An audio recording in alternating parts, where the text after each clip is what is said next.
Monsieur de Ramco, bonjour. Donc vous êtes le président de la Caisse d'épargne au niveau régional. Oui, président de la Caisse d'épargne Bourgogne-Franche-Comté. Bourgogne-Franche-Comté. Et aujourd'hui, un événement assez exceptionnel ici à Chablis, puisque vous octroyez un chèque d'une valeur de 15 000 € à l'association des maires de Lyon. Pourquoi? Eh bien, on a été toute notre caisse d'épargne, aussi bien le personnel que nos sociétaires, très sensibles à ce qui s'est produit dans Lyon et également d'ailleurs en Côte d'Or avec ces inondations. Et on s'est dit qu'est-ce que l'on peut faire. Et eh bien, je suis allé solliciter notre fédération des caisses d'épargne qui a un type d'opération et j'ai demandé à pouvoir bénéficier de ce fonds.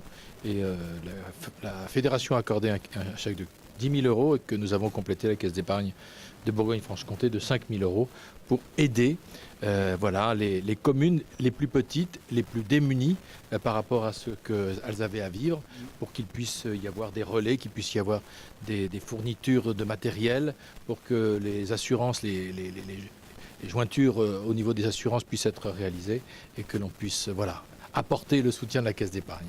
Alors, ça a été octroyé donc à l'association des maires de Lyon, mais c'est eux qui, au niveau de l'attribution des fonds, peuvent le décider à n'importe quelle commune où la Caisse d'épargne est déjà connaisseuse des communes qui vont en bénéficier. Alors, la Caisse d'épargne, nous sommes une des principales banques pour les collectivités territoriales.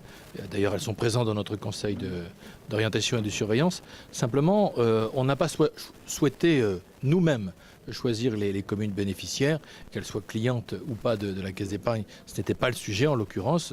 Le sujet, c'était d'aider ceux qui en avaient le plus besoin. Donc c'est effectivement l'association des maires de Lyon qui s'est occupée de répartir ces fonds auprès des collectivités qui en avaient le plus besoin. Aujourd'hui, c'est l'association des maires de Lyon qui en bénéficie. Est-ce qu'il y a une autre opération qui est en parallèle pour la Côte d'Or ou les autres départements de Bourgogne? Ce n'est pas l'association qui en bénéficie, ce sont bien les communes qui en bénéficient avec l'aide de l'association. Oui, il y a une opération exactement de même nature qui a été conduite avec l'association des maires de Côte d'Or et avec un montant identique qui ont également pour aider les communes qui ont le plus particulièrement souffert de ces inondations et qui sont les plus démunis par rapport à ce qui s'est produit. Cette fondation, elle existe? Elle existe parce que c'est la maison des sociétaires. La Caisse d'épargne de Bourgogne-Franche-Comté, c'est 250 000 sociétaires. Les sociétaires, c'est l'équivalent des actionnaires. Donc ce sont eux qui sont propriétaires de nos fonds propres et c'est eux qui font l'existence de la Caisse d'épargne de Bourgogne-Franche-Comté. Une façon de faire de la banque autrement.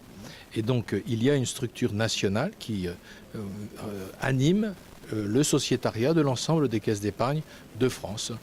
Et cette fédération est alimentée par chacune des caisses d'épargne. Nous donnons des fonds à cette fédération qui gère la façon dont on peut organiser la vie des sociétariats de nos caisses d'épargne.